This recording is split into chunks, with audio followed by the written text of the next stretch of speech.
Hey everyone, welcome to my quick little video on snowball pads. This one's for you, Zoe Berg, but really anyone else who's interested in curious about snowball pads, because I kind of forget that I've always lived in the polar Arctic with horses, and not everybody does. Colorado's pretty cold, but I mean, like, I've never lived in the South or anything, so I don't know anything about taking care of horses in the South, but I do know a lot about taking care of them up north. So this is what we use to be able to turn the horses out still in the winter, but then also jump them still, like take them inside and jump them. My horse, he lives out in the snow all the time, and let's check out his feet. So this was the snowball pad that I was talking about, just like a rim one. They do make ones that are little poppers that go over the entire sole. It's not personally my favorite because I like to know what's going on in there, because I'm just crazy and I've seen too much. These are the little ice spikes I was talking about, like these little guys right here. You can see they're super not very big at all. They're super tiny, totally fine to be turned out in 24/7. I said personally the snowball popper ones that cover the whole foot, they have like a little circle and the snow will pop out. Those aren't my favorite just because I've seen way too much and I'm a psychopath and I need to know what's happening underneath. They're not like pour-in pads.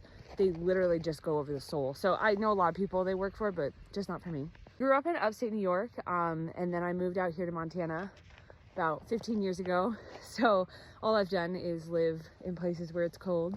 I did show horses out here. I did more serious things out here than I ever did in New York, to be completely honest. I worked for a hunter jumper barn for like 10 years out here, and then I was a professional groom for like 2-3. So I have a lot of experience in like show horses in this kind of climate. All the horses I took care of did very real things. They'd go down to thermal for like 5 weeks, like the second half of the circuit.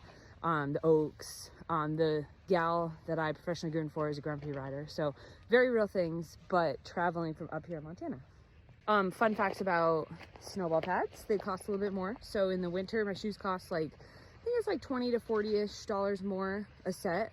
I can't quite remember off the top of my head, but it's not like a huge number, but it's a little bit of a difference. My farrier is also super cool, and if the snowball pads can be used again, he'll use them again if they're in good shape. Yeah, as you can see, it doesn't affect the rest of the shoe or the fit or anything, so they can go and jump and do all the things that they normally do. For those horses that I talked about, how we went down to California for the second half of circuit and like winter and everything, sometimes if we would time it right, we would try to time it so that they could get like reshod the first week they got down there, and then get regular shoes, and then on their way home, right before they came home, reshoe them.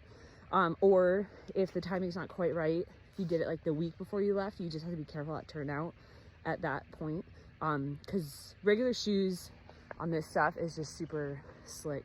And yeah, the snowballs, as Zoe was saying,